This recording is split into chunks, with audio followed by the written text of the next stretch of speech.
এফডিসিতে শাকিব খানের উপর হামলা হয়েছে, যার বিচার এখনো হয়নি। ভালো সুপারস্টার শাকিব খান বাংলাদেশের বাইরে পুরো পৃথিবীময় প্রাণনাশের হুমকিতে রয়েছেন বলে শঙ্কা করেছেন তার ভক্তরা। এজন্য তারা প্রিয় তারকার রাষ্ট্রীয় নিরাপত্তা চেয়েছেন। সরকারের কাছে চাইবো যে ওনাকে যেন রাষ্ট্রীয় নিরাপত্তা দেওয়া হয়। শনিবার রাজধানীর বসুন্ধরা সিটির স্টার সিনেপ্লেক্সে দেশের বিভিন্ন প্রান্ত থেকে আসা শাকিব ভক্তরা এই দাবি তোলেন। দ্য শাকিব খান ইউনিভার্স নামে একটি ফ্যান পেজের উদ্যোগে শাকিব ভক্তরা চান দ্রুত প্রিয় তারকাকে রাষ্ট্রীয় নিরাপত্তার আওতায় আনা হোক।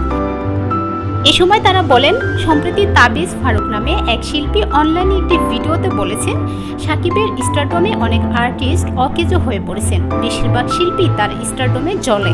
এই প্রতিহিংসার কারণে যে কোনো সময় শাকিবকে মেরে ফেলতে পারেন প্রতিহিংসা পরায়ণরা। শাকিবের স্টারডমের হিংসায় অনেকেই সমালোচনা করেন নায়কের। শাকিবের অভিনয় দক্ষতা কম বলেন। এর প্রতিবাদ জানিয়ে ভক্তরা বলেন, শুরু থেকেই নায়কের অভিনয় দক্ষতা ছিল, শুধুমাত্র কিছু নিম্ন স্তরের পরিচালকের কারণে অভিনয় দক্ষতা অনেক সিনেমায় শাকিব দেখাতে পারেননি।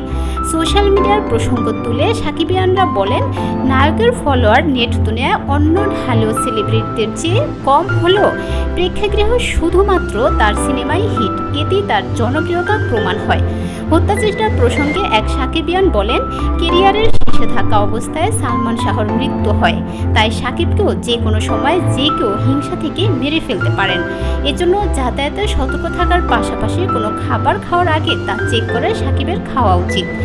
ভক্তরা প্রশ্ন তুলে বলেন, কেরিয়ারের শীর্ষ সময় পার করছেন শাকিব, তাই শাকিবের আরও বেছে বেছে কাজ করা উচিত। 2.5 কোটির প্রিয়তমা সিনেমা 42 কোটি আয় করেছে। রাজকুমার হিট, এবার তুফানা ব্লকবাস্টার হিট।